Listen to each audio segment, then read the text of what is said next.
자, 여러분 안녕하세요. 반갑습니다. 안녕하세요. 자, 이번 시간 여러분 지난 시간에 이어서 조금 더 하고 넘어가야 될 부분이 196페이지 8번째 환기설비입니다.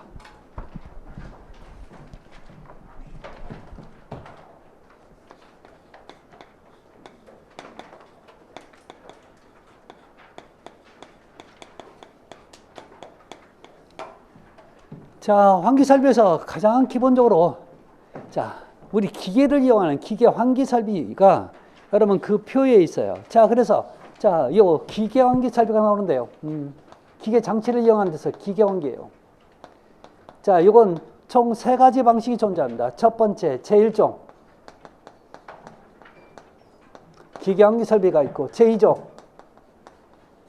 기계 환기설비, 제3종 기계 환기설비가 있어요. 자, 여러분 이거 우리 교재는 여러분 급기구라고 돼 있죠? 급기구. 자, 그 다음에 배기구. 여러분 급기는 뭐예요? 공기를 집어넣는다는 표현이 급기입니다. 아셨죠?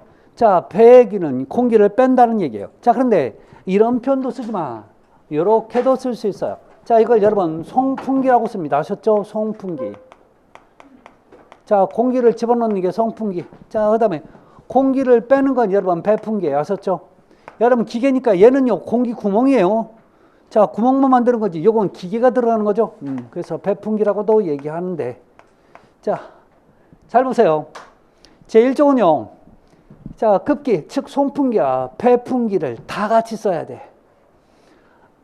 공기를 집어넣는데도 기계, 공기를 빼는 것도 기계가 들어가요. 아셨죠? 자, 근데 제2종은요, 자, 급기 즉 송풍기만 쓰지 여러분 공기를 빼는 배풍기를 안 써요.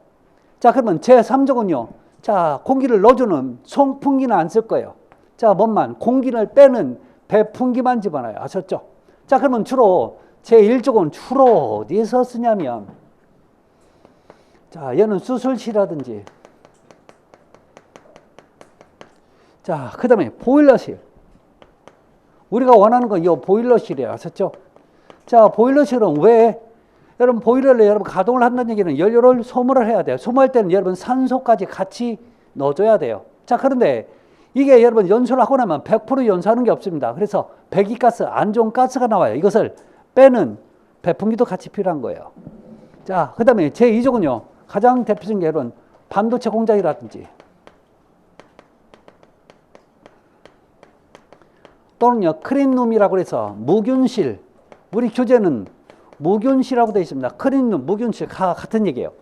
자, 제3종은요 냄새난 곳에서 주방이라든지 또는요 자 욕실 같은 데서 자 냄새난 지역에서 주로 많이 쓰는 게 제3종입니다. 자, 그런데 여러분 우리 교재 밑에 보면 자연환기 방식 있죠? 자, 자연환기 방식이 있어요.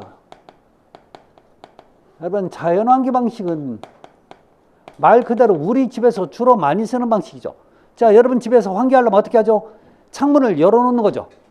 자, 그러면 창문을 자 서로 반대편을 열으면 자 여기 안에 있는 공기가 여러분 순환이 되면서 환기가 되는 거죠. 자, 그래서 거기 보시면요 다른 거 없어요. 무조건 자 하면 되는데, 자, 이 자연환기 방식 한번 볼까요?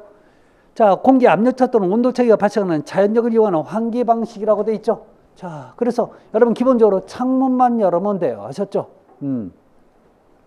자, 그래서 여러분 기본적으로 뭐 급기, 그러니까 송풍기, 자, 배풍기 전부 다 필요 없어. 그냥 창문만 열어놓으면 되는 게 이게 자연환기예요. 자, 그런데 하나만 더 갑시다. 자, 자연환기 배웠으면 요즘은 또 유행하는 게 하이브리드 방식이 좀 유행하죠. 하이브리드 환기 방식이 있어요. 자, 우리 교재는 없습니다. 자, 이 하이브리드 환기 방식은 자, 여러분 자동차 하이브리드 하면 기본적인 엔진에다가 추가적으로 배터리가 더 추가적으로 보탬을 주는 거죠. 그렇게 보시면 돼요. 자, 그러면 기본은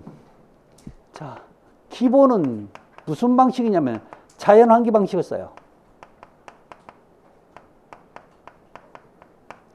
자, 그런데 자연환기가 안 될 때 추가로 뭘 쓰냐면, 자, 기계 방식을 쓰는데 제1종, 제2종 또는요 제1종, 자꾸 제1종이래. 제3종 방식을 추가적으로 써요. 근데 일종은 왜 안 쓸까요? 여러분 일종은 자 이렇게 송풍기와 배풍기가 같이 도니까 그만큼 에너지 소모가 많단 말이에요. 자 그러니까 2종 아니면 3종을 더 추가적으로 사용합니다. 아셨죠? 이게 바로 하이브리드 환기 방식이에요. 자 그 정도 좀 봐주시고, 자 여기 관련된 얘기는 자 쭉 한번 나중에 더 추가적으로 얘기할 겁니다. 환기랑 결정 방법이라든지 이건 여러분 나중에 보시고, 자 우리가 봐야 될 건 페이지 198페이지예요. 자 페이지 198페이지 보시면 여러분 네 번째 공동주택의 환기랑 계산이 나와요.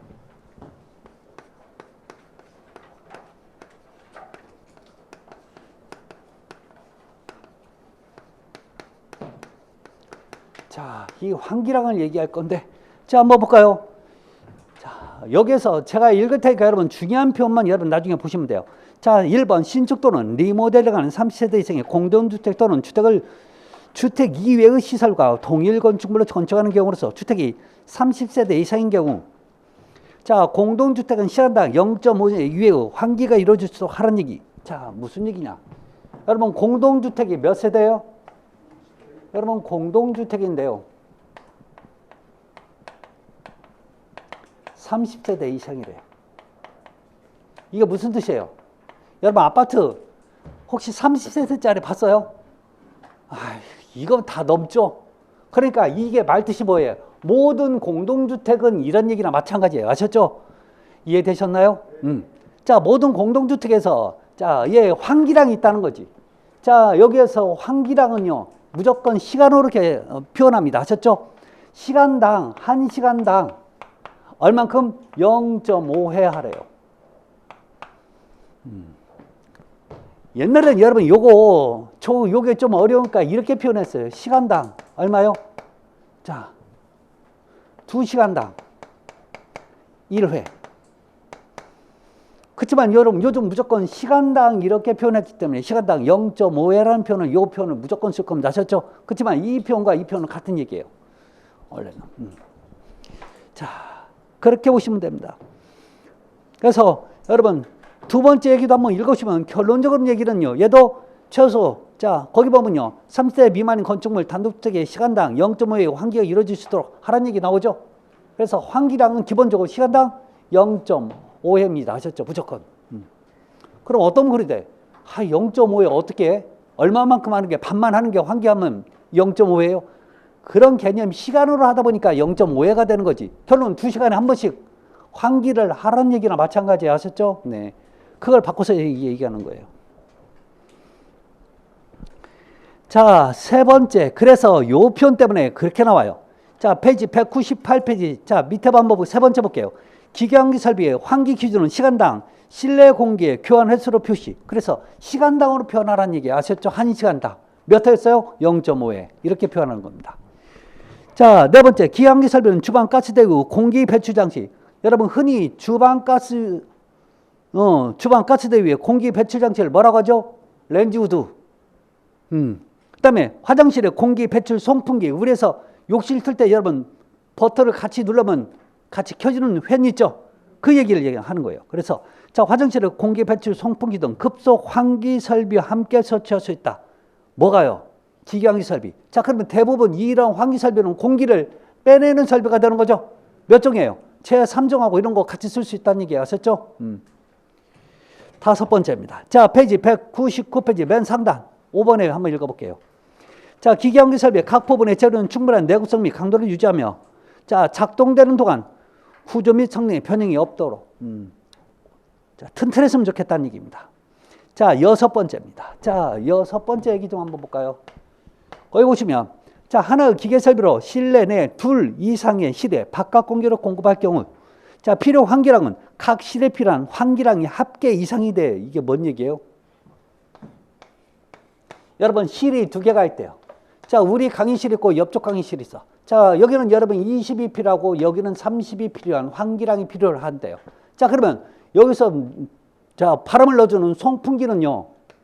자 기계 환기 설비는 여기 넣어줄 수 있는 양이 최소 20, 30 더하면 얼마예요? 50 이상의 환기량을 갖출 수 있게끔 공기를 집어넣어 줘야 된다는 얘기 아셨죠? 이 얘기를 지금 자 6번에서 하고 있는 겁니다. 그렇게 보시면 돼요. 자, 그래서 여러분 여기에 관련된 얘기 그렇게 문제가 나왔고 페이지 199페이지 맨 밑에 있는 자, 건축물의 설비 기준에 관한 규칙 나와 있죠. 여기서 여러분 요 문제가 여러분 출제가 됐던 거예요. 자, 이게 방금 우리 읽었던 거랑 마찬가지니까 여러분들이 한번 읽어보시면 다 금방 읽었던 얘기였습니다. 자, 그러면 자, 저는요 페이지 200페이지 넘어가요. 자, 페이지 200페이지 보시면 뭐가 나오냐면 건축물의 설비 기준에 관한 규칙 나와 있죠.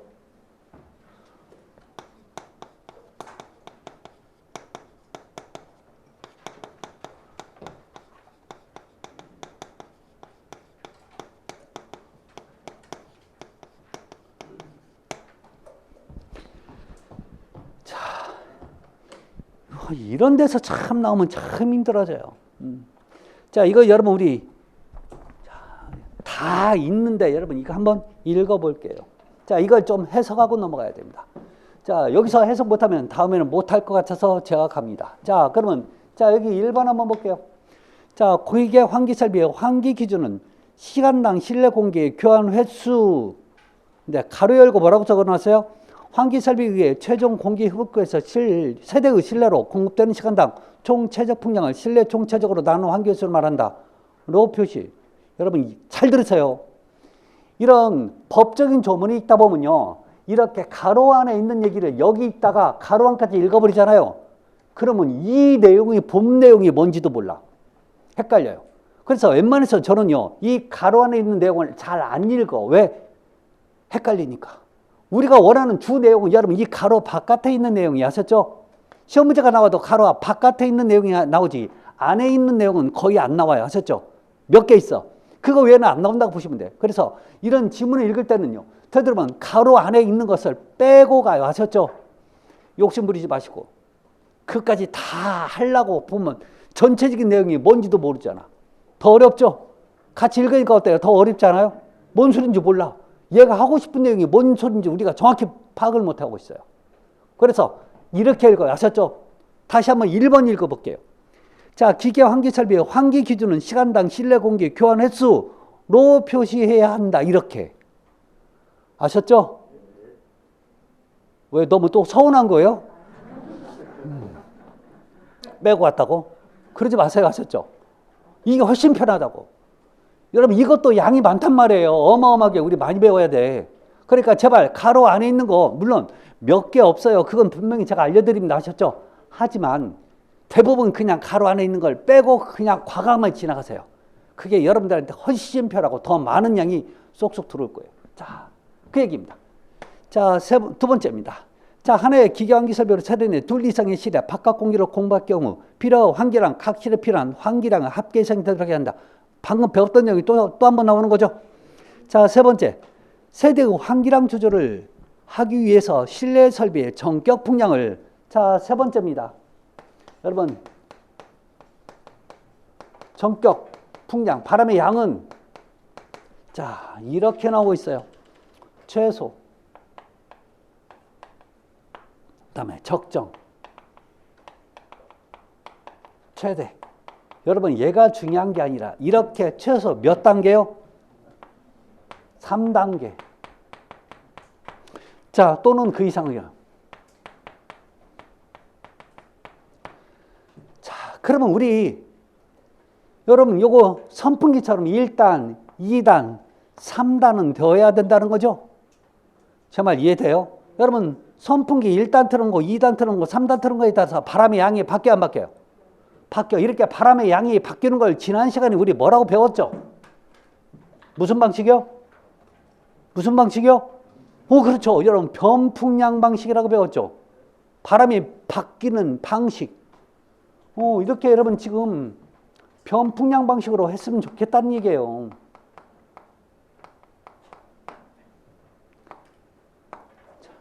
그래서 가장 중요한 거 이거 몇 단이에요? 최소 3단 이상은 더 해야 된다는 거예요. 이런 거 분명히 여기는 지문이 나올 때 요거 최소, 적정, 최대 이거 빼고 나올 거예요. 아셨죠? 그래서 요거 2단계 이상 또는 5단계 이상 이런 식으로 바뀌면 여러분 안 돼요. 최소는요 3단계 이상이면 돼요. 우리가 원하는 건 저 3자야. 아셨죠?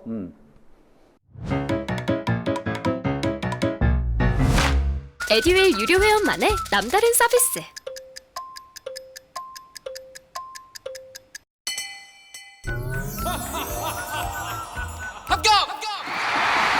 합격하고 돈도 받는 혜택. 오직 에듀윌 유료 회원에게만. 에듀윌. 무료 합격!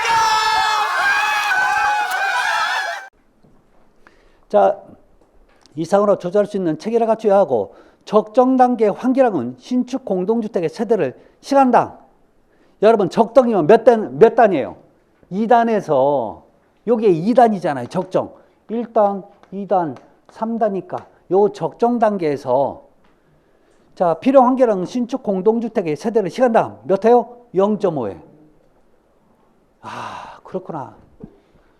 여러분 혹시 시험 문제에서 시간당 몇 회 환기량이 필요하냐 물어보면 무조건 모르면 0.5회 아셨죠? 그냥 0.5회 가자고.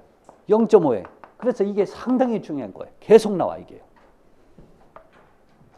자 환기할 수 있는 풍량을 확보하라고 나옵니다. 자 그다음에 자 네 번째는 그런 거고 다섯 번째 한번 읽어볼게요. 다섯 번째.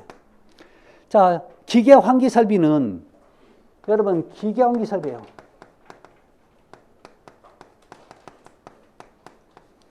설비는 신축 공동주택의 모든 세대가 무슨 규정에 의해서 환기 횟수를 만족시킬 수 있도록 여러분 몇 시간 동안요? 24시간 가동을 하래요. 그게 무슨 얘기일까요? 여러분 혹시 기계 환기란 얘기는 여러분 제가 우리 집에 기계 환기를 한다면 창문이 없다고 보시면 돼야 되는 거예요. 아셨죠? 잘 안 이루어진다고요. 그러니까 기계를 넣어서 여러분 무조건 강제적으로 환기를 해야 돼요. 자 그런데 혹시 내가 밤에 잠을 자 환기 이루어져야 돼? 안 이루어져야 돼요? 내가 우리 집에서 환기가 자체가 안 되니까 기계로 하고 있으니까 24시간 동안은 내가 자고 있어도 해줘야 되는 거죠. 그래서 여러분 24시간 가동이 되어야 돼요. 아셨죠? 몇 시간이요? 24시간 계속 돌아야 된다고요. 기계환기 설비는. 그러면 몇 시간으로 바꿀 수 있을까요? 이거? 12시간. 12시간 이런 식으로 바뀐다고 하셨죠? 뭐 8시간 이런 식으로 바뀐 거란 말이에요. 이 얘기는 여러분 무조건 돌아야 된다는 얘기죠? 계속. 자, 그 다음에 자 6번 여러분 읽어보시고 7번 좀 할게요.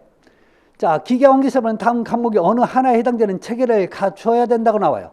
자, 그래서 7번에 가번을 보면 자, 바깥 공기를 공급하는 송풍기와 실내 공기를 배출하는 송풍기가 결합되는 환기체제. 자, 여러분 제가 맨 처음에 제 1종은요. 송풍기와 배풍기 같이 쓰라고 나오는 거죠. 지금 여기 그 얘기를 지금 하고 있어요. 결론은 가번은 몇 종 환기예요? 기계환기 중에서 제1종. 기계환기 설비를 갖추라고 얘기하는 거죠. 자, 나번입니다. 자, 나번은 바깥 공기를 공급하는 송풍기가 있어요.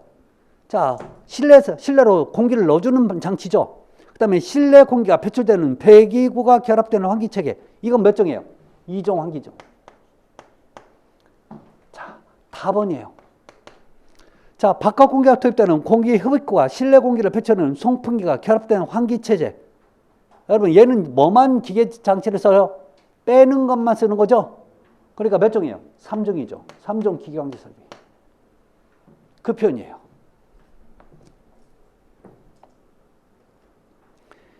자, 그래서 나머지 쭉 한번 자 읽어보시는데 자 저는요 나머지 한번 읽어보세요. 지금 우리가 얘기했던 거 똑같은데 자 저는 13번 읽어볼게요. 13번입니다.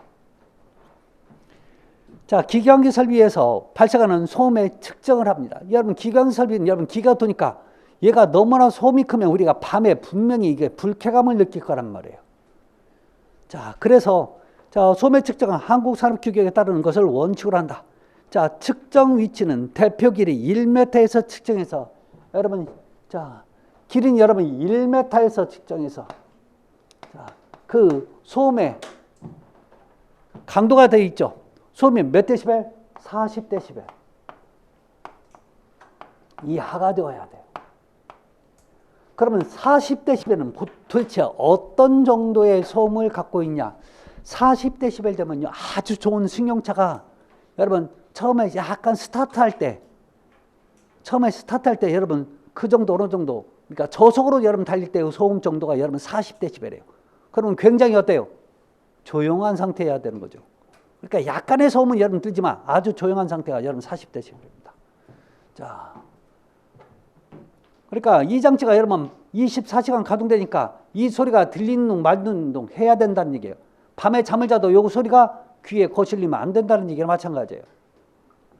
그 얘기를 하고 있습니다. 자, 그래서 자 40데시벨 이하로 하면 암소음은 보정해야 된다. 그러니까 암소음이 생겨도 이것은 없는 것으로 보는 거예요. 자, 그러면 암소음은 뭐냐? 우리가 측정하는 대상 이외의 소음이 암소음이에요. 여러분 이걸 자 얼마나 이 돌아가는 소리가 얼마나 드는지 측정을 하니까 옆에서 누가 버스가 지나면서 빵빵거려. 그 소음을 여러분 제거해야 돼. 아셨죠? 그 소음은 아닌 거야. 그런 것들이 여러분 암소음입니다. 자, 그렇게 보시고 자 14번입니다. 자, 외면에 변하는 여러분 외부에 변하는 공기 여러분 외부에 변한다는 얘기 뭐예요? 바깥 공기 여러분 접촉이 됐다는 얘기예요. 자, 면하는 공기 흡입과 배기구는 교차 오염을 방지할 수 있도록 1.5m 이상의 이격거리를 확보하거나 또는요 공기 흡입과 배기구 방향 서로 90도 이상 되는 위치에 설치하라고 나오죠. 자, 14번 얘기 좀 합시다.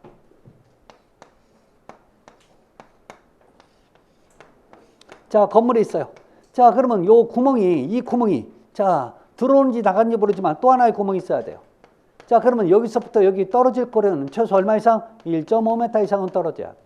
자, 만약에 똑같은 위치에 두더라도 여러분 여기서부터 여기 떨어질 거리는 최소 얼마 이상? 1.5m 이상은 떨어지래요. 왜? 이 공기가 나와서 이쪽으로 다시 들어갈 수도 있는 거죠. 그러니까 이것을 되도록이면 멀리 떨어지는 게 좋다는 얘기예요.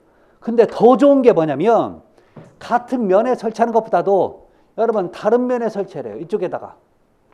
자, 하나가 빠진다면 하나가 이렇게 들어가는 구멍이 여기 있으면 훨씬 좋은 거죠. 이게 몇 도예요?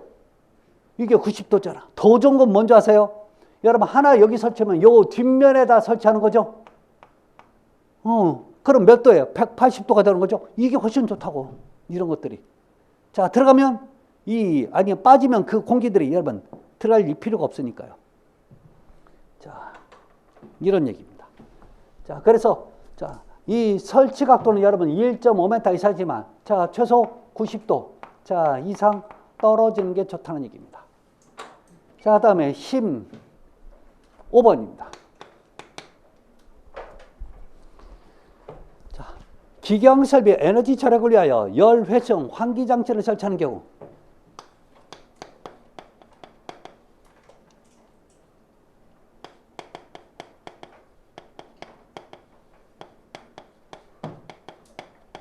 얘는 뭐예요? 열회성 환기장치.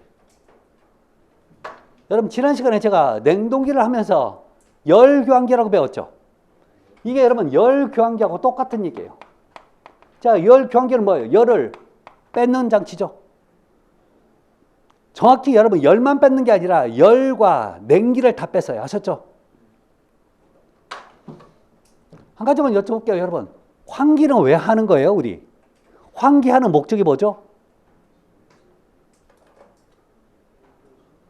누가 옆에서 방귀 꼈어요? 그럴 때도 여러분 환기해야 되는 거죠. 환기하는 목적이 뭐예요? 공기를 뭔 소리 하는지 하나도 안 들려요. 그냥 이것 때문에 하는 거죠. 그렇잖아. 이산화탄소 누가 만들어요? 우리가 만들잖아요. 숨을 내뱉으면서 이산화탄소가 배출되잖아요. 이게 여러분 계속 높아지면 어때요? 머리 아프고 좀 있으면 졸리고 그 다음에 영양 안 일어나는 거죠. 푹 자잖아요. 이런 문제점 때문에 여러분 왜 특히 겨울 같은데 왜 휴일날 날씨가 정말 추우면 아침부터 저녁까지 오후까지 여러분 창문을 하나도 안 열면 오후 되면 머리가 아픈 이유가 바로 그거예요. 환기를 안 해서. 그래서 결론 여러분 이것을 농도를 낮추기 위해서 여러분 환기하는 게 가장 큰 목적, 환기의 목적입니다. 아셨죠? 아, 정말이에요. 네. 자, 그러면 보자고요. 지금 뭘로 환기하자는 얘기예요? 기계로. 아셨죠? 자, 여기서 여러분 기계로 여러분 공기를 빼. 자, 그러면 뺐다는 얘기는 지금 겨울이에요. 예를 들어서 겨울입니다. 여름일 수도 있고. 자, 그러면 겨울에는 여러분 따뜻하게 하기 위해서 여러분 지금 제가 난방을 해요. 그러면 요 안에 있는 공기 빠지는 건 좋은데 열까지 어때요? 같이 빠지는 거죠. 그러면 에너지 차원에서는 여러분 요게 별로 썩 좋은 일은 아닐 거란 말이에요. 자, 그러면 뺄 때 그냥 여러분 공기를 버리는 게 아니라 이 안에 있는 열을 회수하는 장치를 만들어. 즉 열 교환기를 설치해. 아셨죠? 그럼 열을 강제적으로 뺏어버려야. 하셨죠? 그러면 뭐만 여러분 빠지는 거예요? CO2만 빠지는 거죠. 자, 그러면 공기를 넣을 때, 자, 이쪽으로 넣을 거예요. 하셨죠? 자, 넣을 때는 어떻게 하냐면 요 밖에 있는 차가운 공기가 열 교환기를 통과할 때 여러분 열을, 자, 공기를 대표요. 남은 열, 회수한 열 가지고. 이게 바로 뭐였어요? 열 회수용 환기장치입니다. 아셨죠? 아셨죠? 이거 쓰는 목적은요, 에너지를 절약하기 위해서 쓰는 거죠.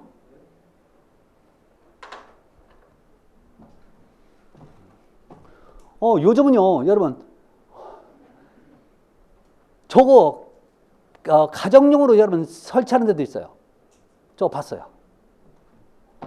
굉장히 뭐가 비싸긴 한데, 자, 전반적으로 좋아요. 자, 그러면 이렇게 열회수용 환기장치를 설치하는 경우 한국산업표준에 따라 시험한 열회수용 환기장치의 유효 환기량이, 자, 얘의 유효한 환기량이 몇 프로요? 90% 이상이어야 된다는 얘기죠. 무슨 얘기예요? 여러분 이 장치에 여러분 했다고 해서 거의 다 대부분 뭐예요? 필터라든지 여러 가지 장치들이 있을 거예요. 이게 여러분 이게 얘가 할 수 있는 환기량이 분명히 적혀 있을 거란 말이에요. 무슨 기계 장치마다. 그러면 문제는 뭐냐면 이걸 그대로 미치를 못할 거란 말이에요. 그래서 실제 시험해봐서 얘가 표기된 그 환기량보다 최소 90% 이상은 되어야 되는 거예요. 안 그러면 얘가 함량 미달이야. 제품이 별로 안 좋은 제품이라고 하셨죠? 여러분 그거 아세요? 여러분 집에 창문에 필터 있어요 없어요? 필터 있어요 없어요? 창문에. 필터 있던데. 여러분 방충망도 필터죠? 방충망에 먼지 껴요 안 껴요? 그게 필터 역할하니까 끼는 거지. 그러면 근데 문제는 여러분 방충망을 열어놨을 때 환기할 때와 방충망이 여러분 있을 때 환기량이 같아 달라요. 바람이 들어오는 양이 달라. 왜? 걔가 50%를 차단해버려요. 그러니까 그만큼 환기량이 달라진다고. 얘도 여러분 여러 가지 필터라든지 기계 장치가 있으니까 이 안에로 환기량이 분명히 달라질 거란 말이에요. 아셨죠? 그런 것 때문에 제대로 환기가 안 될 수가 있어. 그래서 그 양이 얘가 표시한 양보다 전체적으로 100% 믿지 말라고요. 최소 90% 이상 되면 그나마 좋은 거래요. 아셨죠? 그런 얘기를 지금 여기서 하고 있는 거예요. 여러분 이런 거랑 똑같다? 여러분 자동차 샀는데 자 얘가 연비가 리터당 20km래. 근데 실제 타보니까 안 그런 차도 있죠? 그러니까 다 믿지 말래. 그거에 90% 정도면 그나마 잘 나오는 자동차래. 그런 의미야 이게요. 아셨죠?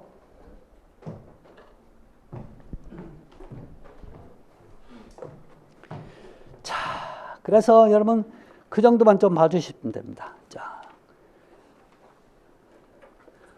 이렇게 여러분 법적인 지문에서 여러분 시험 문제가 출제가 되고 있어요. 그러니까 이런 지문들은 우리가 이렇게 배우면 되는데 이거 말고도 법 조문이 얼마나 많을까요? 그렇죠? 이거 다 시설계론서는 공부를 못한단 말이에요. 이게 문제라고. 어디서 또 튀어나올지 모르잖아요. 법 조문이 한두 개가 아니잖아요. 아예 그냥 처음부터 법을 배운다면 전부 다 훑겠지만 그러지 못한단 말이에요. 시설계론이. 그게 가장 큰 문제점이에요. 이게 관리 실무나 관계 복귀나 나오면 얼마나 좋을까. 그죠? 예. 그 좋은 데도 있는데. 자, 그래서 여러분 기본적인 얘기를 여기서 마치고요. 자, 여러분 송풍기 축동력은 그렇게 큰 의미를 가지지 않을 겁니다. 그래서 제가 나중에 여러분 계산을 할 뭐 우리 문제 풀 때라든지 그때 여러분 계산 문제는 다음에 그때 또 설명을 드리고. 자, 이제 페이지 204페이지 갑니다.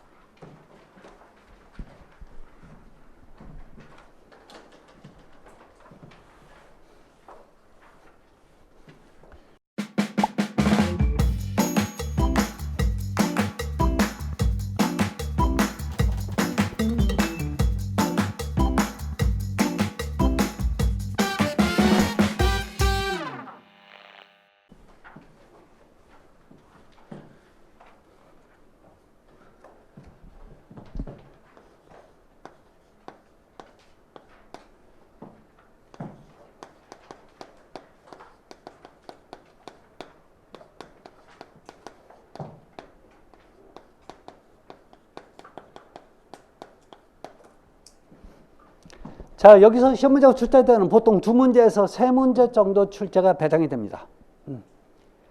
자, 여러분 설비 쪽은 지금 자신이 전공한 게 몇 문제 안 나오죠?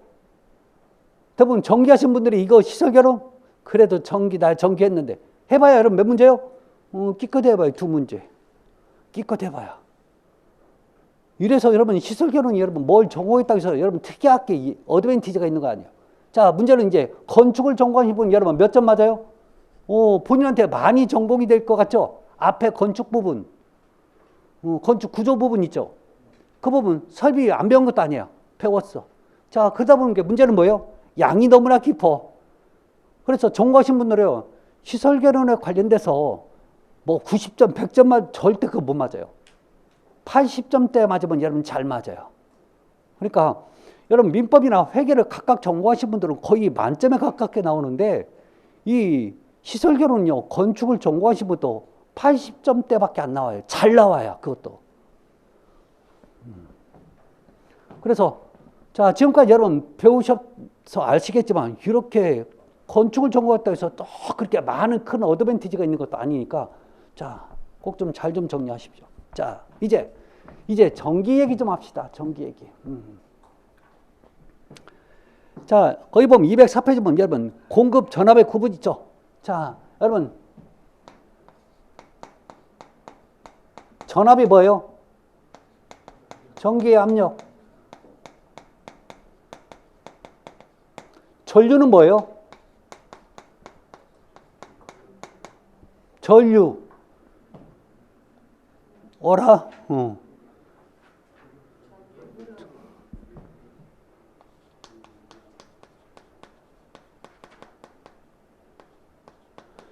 여러분 전기의 성질을 띈 것이 흐른다는 표현이 여러분 뭐예요? 전류예요. 자, 전기의 성질을 여러분 띈 것이 뭐라고 정확히는 얘기하면 전하라는 표현을 써요. 이 전하가 여러분 흐르는 걸 여러분 전류라고 얘기합니다. 아셨죠? 자, 지금부터 자, 조금씩 제가 얘기를 하겠지만 먼저 전압은요, 종류를 크게 3가지로 봐요. 저압, 고압.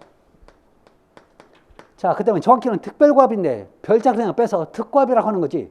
정확히는 자, 특별고압입니다. 특고압이라고 표현을 많이 얘기하죠. 자, 그러면 이제 전류인데요. 여러분 전류는 크게 2가지로 봐요. 하나는 반드시 가는 직류가 있고 또는 여러분 교류가 있어요.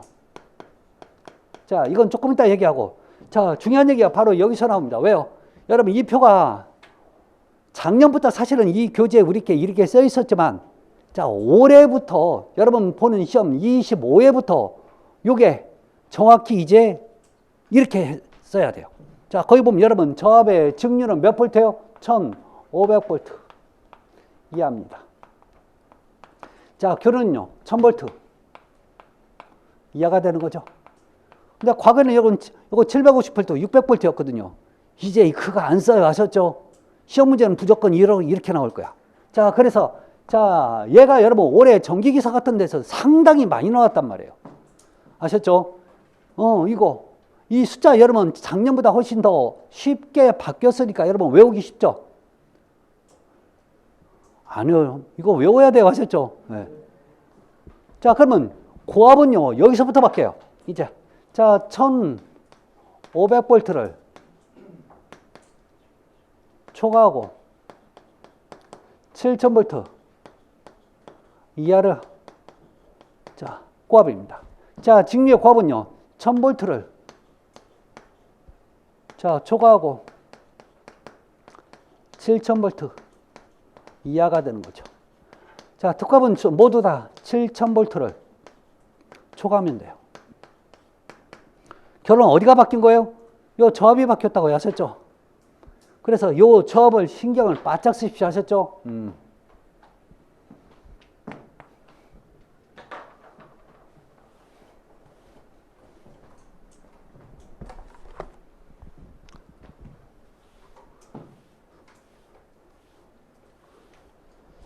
자, 그럼 뭔 얘기냐면 여러분 직류와 교류에 대해서 잠깐 좀 기본 상식만 조금 알고 갑시다. 첫 번째, 여러분 직류예요. 자, 직류는 여러분 영문으로 뭐라고 하냐면 다이렉트 커런트에서 DC라고 얘기합니다. 아셨죠? 자, 주로 직류는 어디에서 많이 발생되냐면 여러분 건전지, 배터리 또는 발전기, 자, 이런 데서 나오는 전류가 여러분, 자, 직류입니다. 자, 이 직류는요, 자, 조절이, 자, 매우 쉬워요. 용이합니다. 자, 그런데 얘는요, 자, 송전 시 보낼 때, 자, 에너지 소모가 큽니다.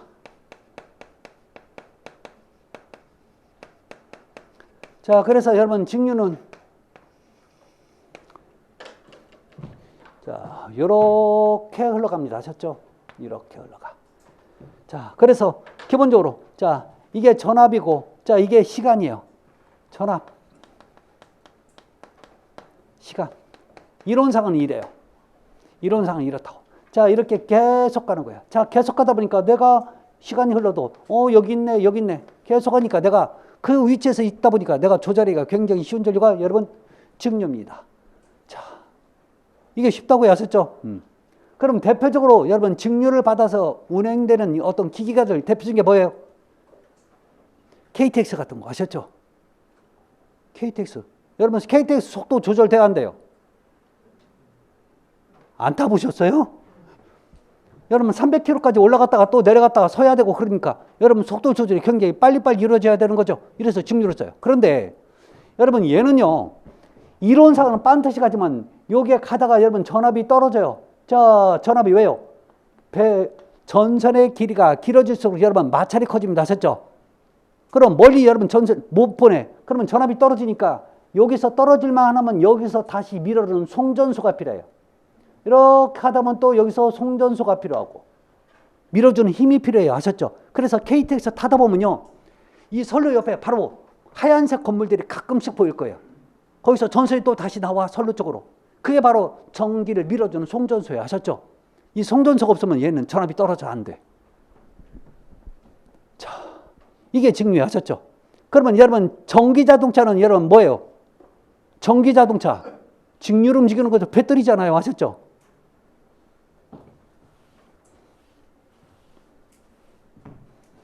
자, 두 번째 여러분 교류입니다. 자, 교류는 여러분 얼터너티브 커런트에서 AC라고 표현해요.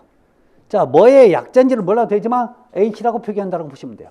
자, 주로 여러분 한전에서 자, 우리 집으로 보내줄 때 전부 다 요 교류 우리 집으로 보내줄 때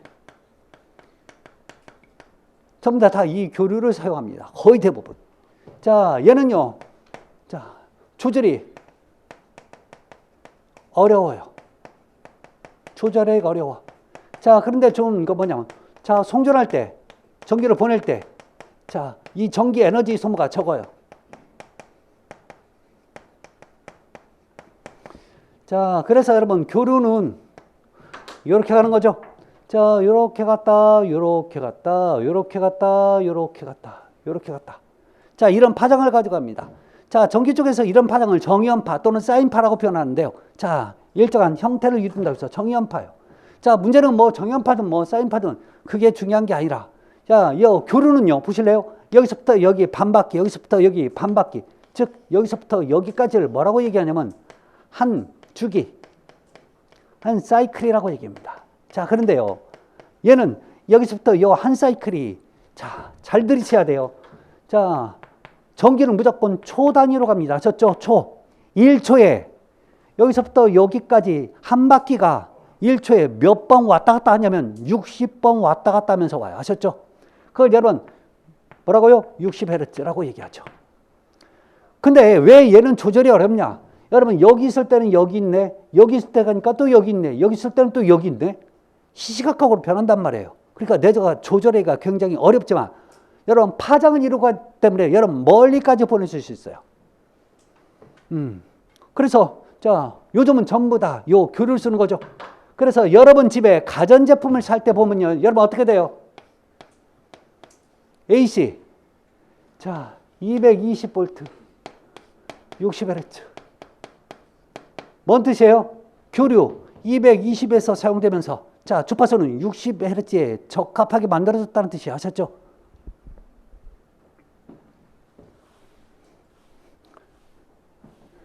여러분 이게 자, 교류입니다. 자, 그래서 여러분 주파수는 여러분 어디에만 있어요? 교류만 있어요. 여러분 이 주파수가 다른 나라도 있어요. 아셨죠? 자, 주파수는 보통 세계적으로 50Hz 아니면 60Hz예요. 이 주파수가 다르잖아요. 만약에 자, 어디 갔어? 근데요. 그 나라가 220V에 50Hz를 써요. 그럼 우리나라 제품을 그 나라에 갖다 끼우잖아요. 당장은 여러분 쓰는데 문제 없어요. 근데 1년 이내에 가전제품이 다 고장나. 고장납니다. 아셨죠? 자, 그러면 그 나라 갈 때는 반드시 여러분 뭘 가지고 와야 되는 거죠? 요걸 바꾸는 기계. 도란스. 진짜. 왜 도란스예요? 일본 애들이 발음이 안 되니까 뭐라고요?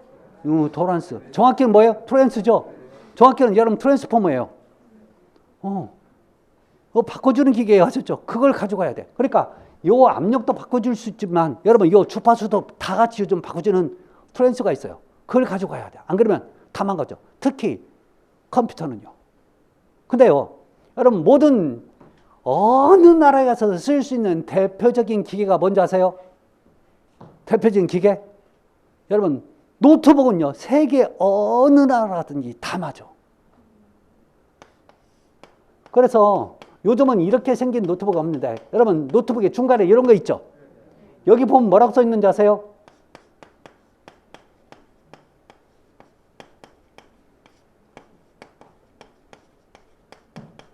이렇게 써 있죠.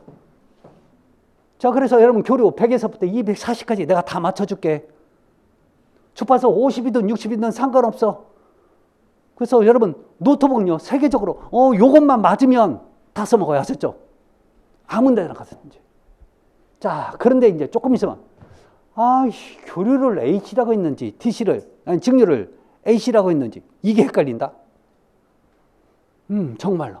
여러분 혹시 220에 감전돼 보신 분 혹시 있으세요? 어떻게 사셨네? 다행이네, 진짜. 여러분, 왜 제가 이 얘기하는 거예요? 여러분, 220이 사람이 감전돼서 죽을 확률이 얼마나 될까요? 굉장히 높을까요? 낮을까요? 낮다고 하신 분은 자기가 감전을 안 돼봐서 그래. 아직 조직이 뜨거운 맛을 못 봐서 그러지. 이거 한번 뜨거운 말 보면요, 이게 그 말 못해. 근데 어떻게 사셨대?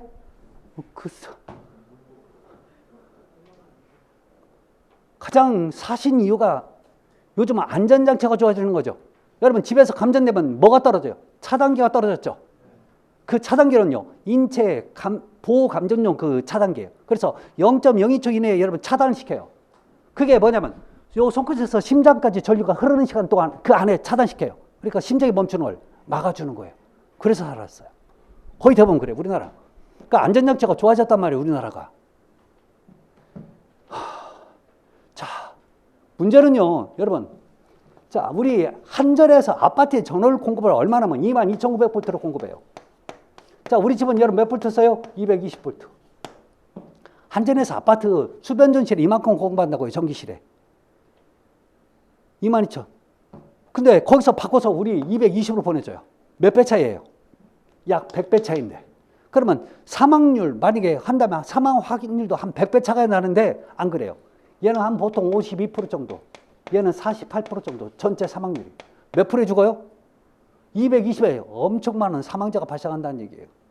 그래서 이게 절대 위험한 전기라고 하셨죠.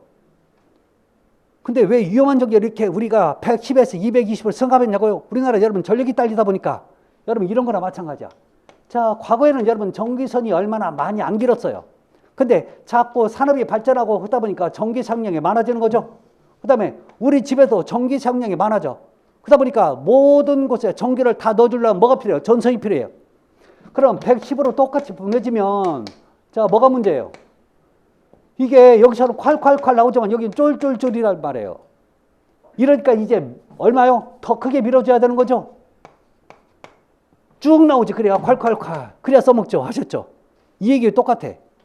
이러면 예를 그만큼 에너지 소모가 굉장히 적어져요. 여러분 전기는 저장이 돼야 안 돼요? 안 돼요. 우리 집에 전기가 와서 내가 안 썼어. 전기 다시 한전으로 가요 안 가요? 못 가요. 아셨죠? 에너지는 이렇게 없어져 버리는 거예요. 그래서 그걸 여러분 줄이기 위해서 220으로 바꿔버립니다. 아셨죠?